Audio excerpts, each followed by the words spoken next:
Where is my easy button? That is what I have been thinking about this week as I have been working through this week's Bible study.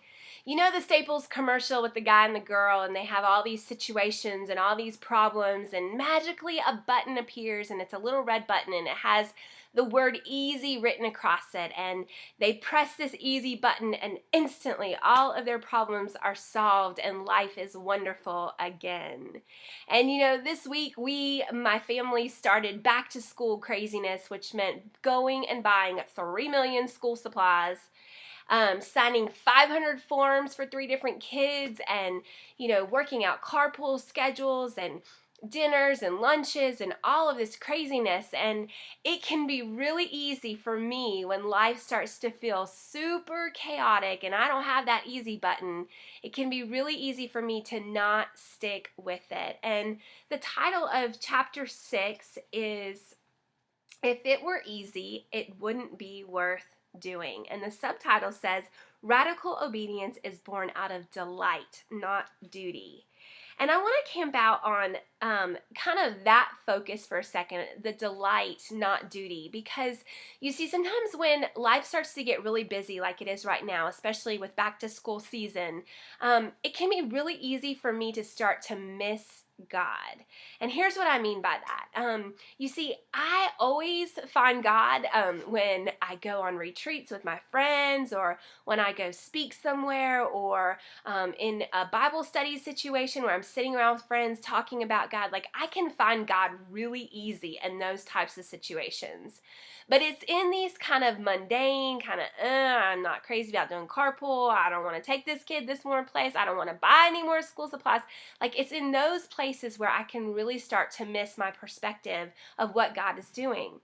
And on page 94 of the book, chapter 6, the paperback book, Lysa TerKeurst wrote this, and I loved it. She said, "A real sign of spiritual maturity is looking to God not for comfort and convenience, but for purpose and perspective."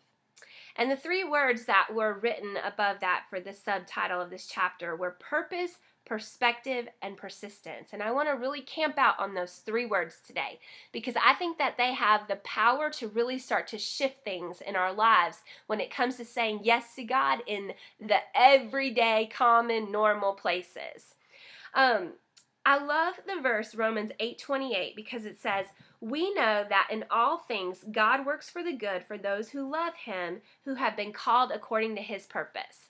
Well, guess who's been called according to His purpose? That's you and that's me. That's the mom driving carpool, or the grandma picking up the babies from the daycare in the afternoon, or from the worker going downtown, or to the stay-at-home wife, or to the woman who's working part-time at Target, or the woman pumping gas at the gas station. That's everybody who is related to this Bible study, every woman who is choosing to say yes to God. You are the woman that God has called according to His purpose. So when we can start to really understand that there's purpose in carpool, there's purpose in grocery shopping, there's purpose in pumping gas, there's purpose in checking people's groceries out, there's purpose in talking with the phone to rude customers, or there's purpose in dealing with a coworker who is not the nicest person in the world. There's always a purpose from God in all of these situations. What that does is that brings us to this place of really having this perspective of what God is doing in our lives as we choose to say yes to Him. And then that leads us to the 3rd P for today, persistence. And my friends, the one thing that I have come to understand about saying yes to God is it means saying yes not once, not twice, not 3 times. It's an everyday, over and over and over and over and over and over and over thing. It's saying yes when there is no easy button. It's saying yes when it is easy. It's saying yes when it's hard. It's saying yes when it's, kind of in between. And so I am really challenged this week as I keep navigating through all of life's chaos and some of the obstacles that life is throwing to me right now. I'm challenged to keep my purpose and my perspective in the right place, and that is going to lead me to this place of having that passion, to have that persistence, to show up before God every single day with my hands like this, listening and sticking with this process. All right, that's all I've got for you today. Check below this video blog for 3 questions that I want you to ask yourself today as we keep moving through chapter 6. I'll see you soon.